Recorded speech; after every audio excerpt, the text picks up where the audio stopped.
Hello, I'm Bob Trubshaw. I'd like to talk to you today about a World Heritage Site in the middle of Wiltshire, Avebury. It's best known for the massive Neolithic henge and stone circles, plus any number of other prehistoric earthworks nearby. But that's not what I'm going to talk about. If none of this prehistory had survived, then Avebury would still be of considerable interest, because of what we know about the place in Anglo-Saxon times.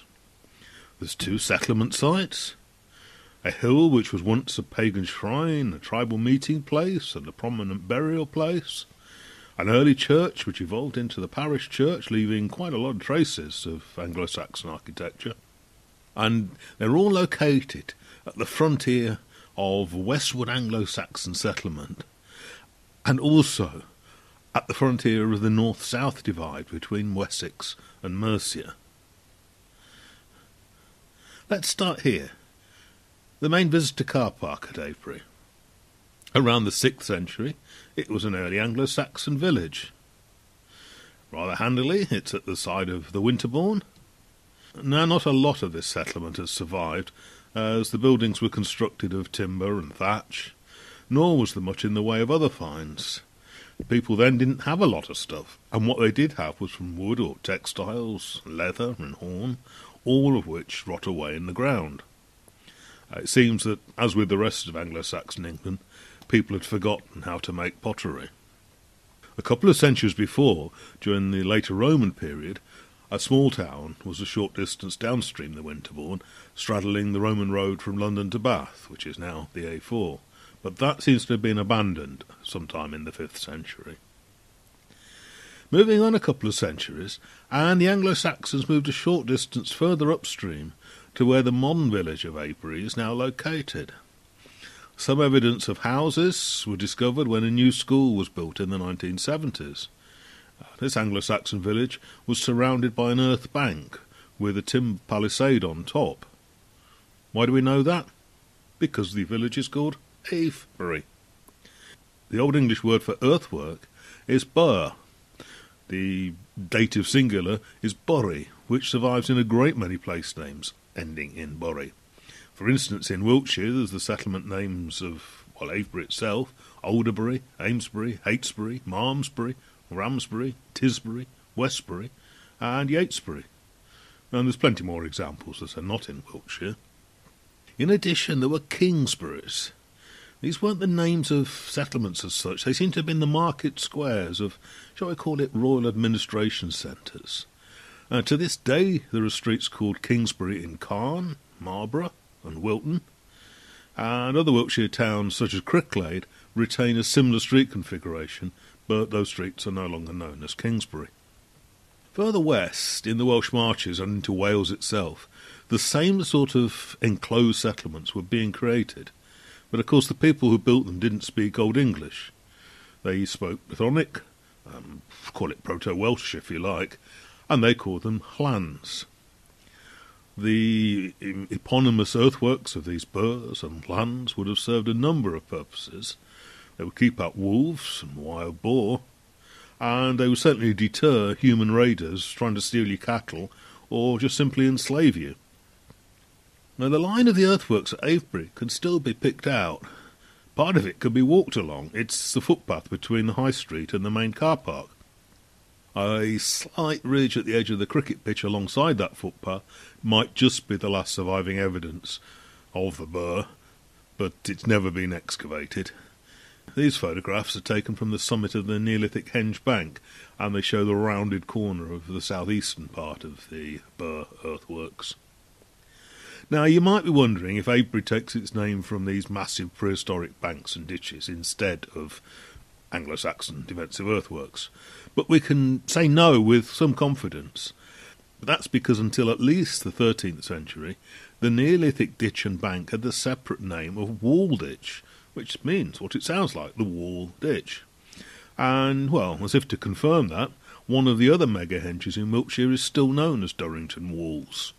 So we can be fairly sure that the burr of Avebury was the rectangular earthwork built just outside the prehistoric wall ditch.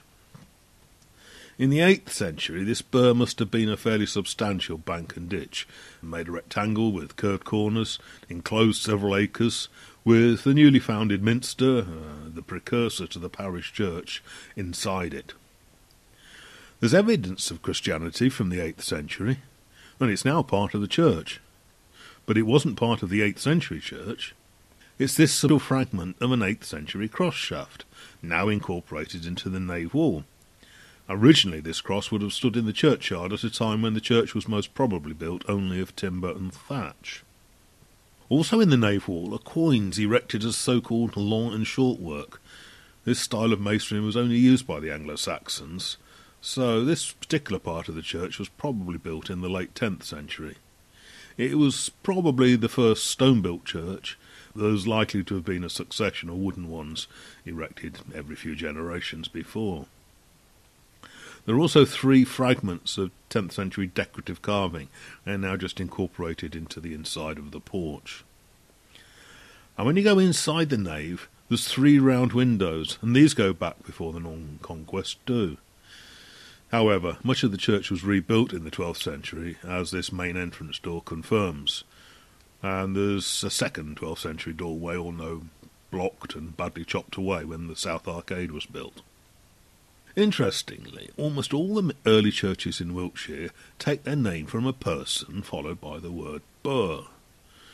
So they would have had defensive earthworks. Well, that makes sense at the time. But who was the person?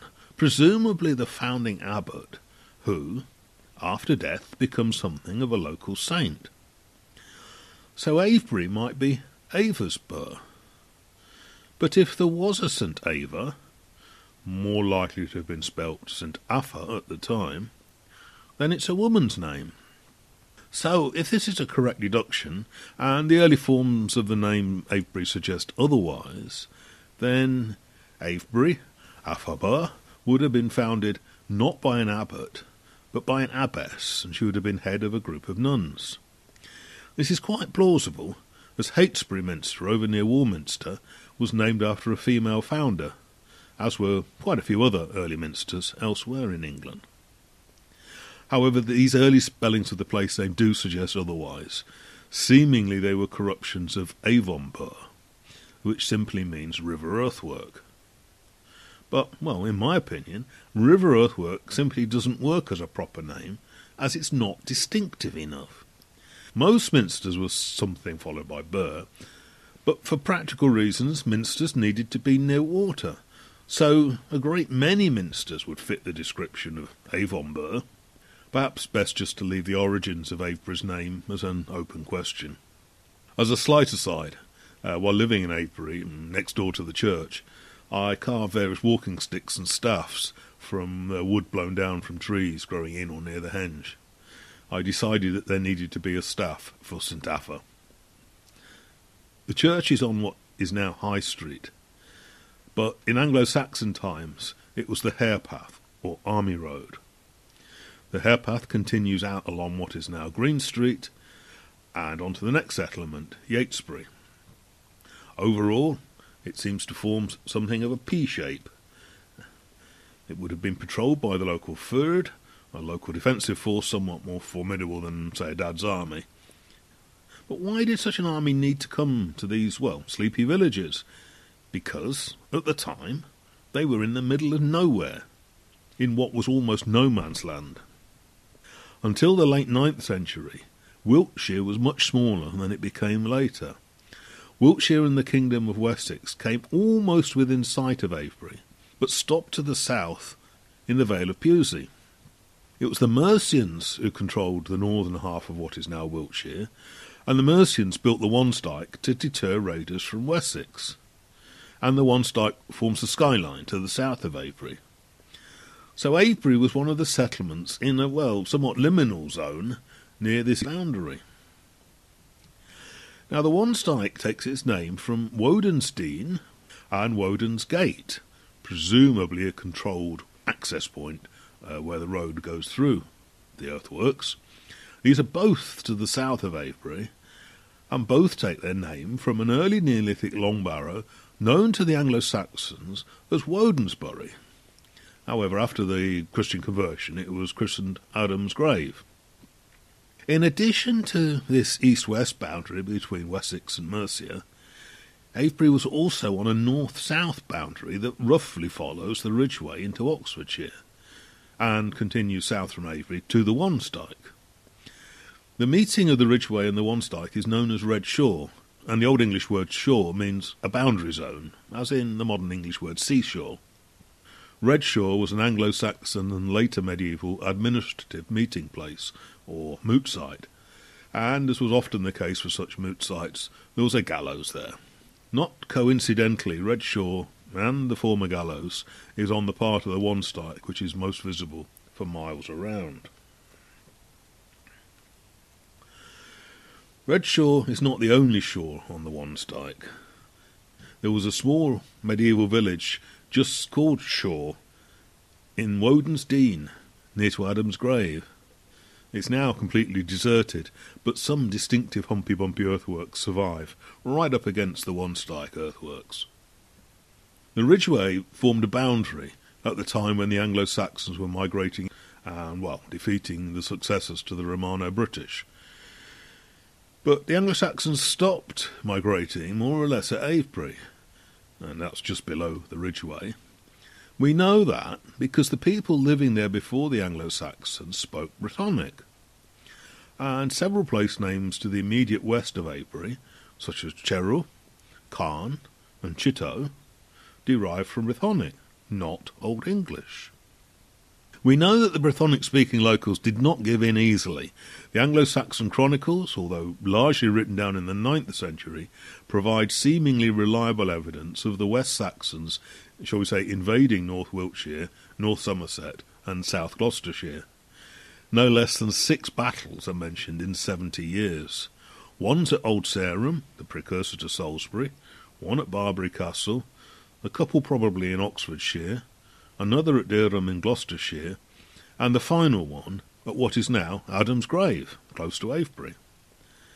In the description below, I'll include a link to a web article with more details of these battles. The Anglo-Saxons' name for the Brythonic-speaking people living in England before them was Wal, which gives us the name of Weohs. These people called themselves the Cymru, which of course gives us the Welsh name for Wales and also Cumbria, or the Lake District. Wal also gives us many villages called Walton, the town or settlement of the Wales.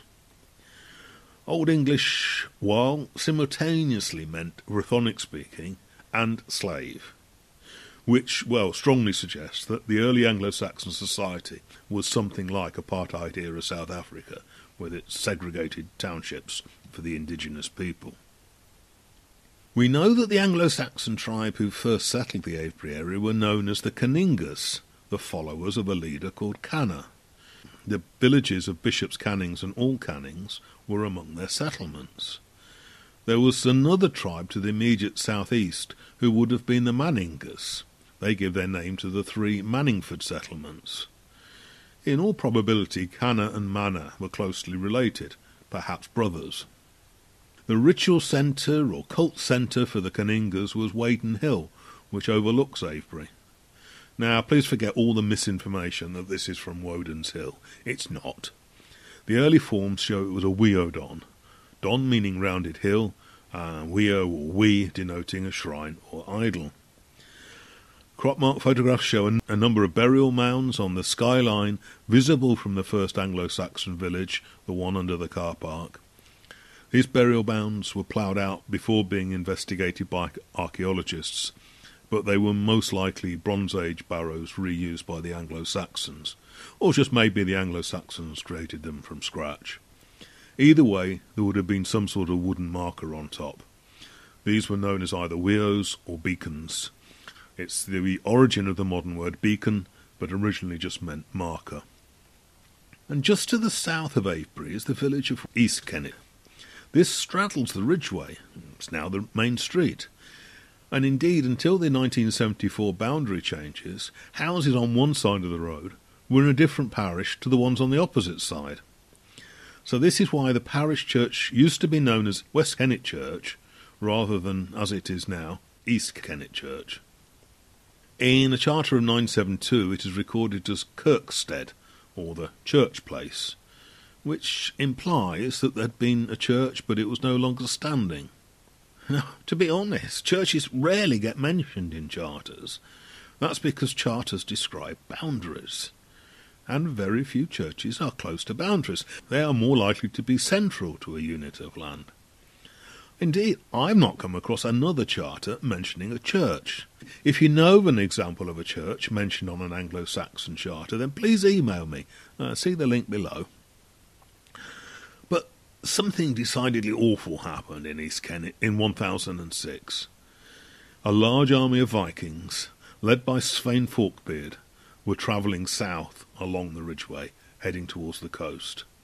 Forkbeard's main reason for being in England was to avenge the St. Brice's Day massacre of all Danes in Wessex, which took place on the 13th of November 1002. That was ordered by King Ethelred, the so-called Unready. Among those killed was probably Svein's sister, Gunhild. Svein Forkbeard was, shall we say, not in a friendly mood towards the English. However, the local fyrd mustered at the ford over the River Kennet at East Kennet, but they failed to stop the Vikings. The Anglo-Saxon warriors were unlikely to have been taken as slaves, so presumably were buried at the Kirkstead. And the church perhaps was then rebuilt as, if you like, a war memorial in honour of what was probably a pretty catastrophic loss of able-bodied men from the local communities. Other graves have been discovered nearby, but they were presumably the Vikings who died in combat and, well, denied Christian burial. All in all, the Avebury area is just steeped in Anglo-Saxon history. If you ever visit that area, then download the free PDF of my guidebook called Beyond the Henge. The fourth walk is devoted to Anglo-Saxon Avebury.